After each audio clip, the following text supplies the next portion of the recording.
Alors, un burn-out, pour en être débarrassé, il faut déjà l'accepter et ce ne fut pas chose aisée. Alors, nous étions en octobre. Moi, un burn-out. Non, une grosse fatigue, ok, mais un burn-out, mais c'est pour les faibles. Alors, ça, c'est ce que je pensais avant. Avant mon burn-out, à moi. Mon doc, enfin, ma doc, Doc J, m'a énuméré les symptômes, les uns après les autres, enfin, les symptômes les plus flagrants, et ça a donné à peu près ça. Hyperactivité, comme d'habitude. Motivation, bah, des hauts et des bas, comme tout le monde. Nervosité, stress. Deux mots qui ne font pas partie de mon vocabulaire. Insomnie.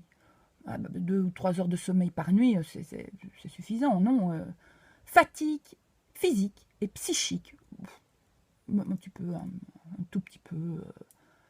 Marre des autres. Pas tous, pas tous mes collègues. Bon, certains, d'accord, et non, je ne citerai pas. Je ne citerai pas de nom de collègues. Trop de tension, on ne l'apprend plus depuis belle lurette, donc trop de tension. Enfin bon, elle a continué, et moi, j'en ai même inventé un de symptômes. Comment ça s'appelait encore? Ah oui, la programmite ministérielle aiguë. Oui, la programmite ministérielle aiguë. Ben oui, le nouveau programme de français, plus ou moins 408 pages. Mais moi, qu'est-ce que j'ai enseigné pendant 20 ans? Je vous pose la question. Je me pose la question. Hein, bon, alors elle a continué, elle a dit aussi dépressif. Waouh, j'avais tiré le gros lot. 2 pour le prix d'un. Alors, en passant, je remercie Maggie D d'avoir reconnu officiellement le burn-out.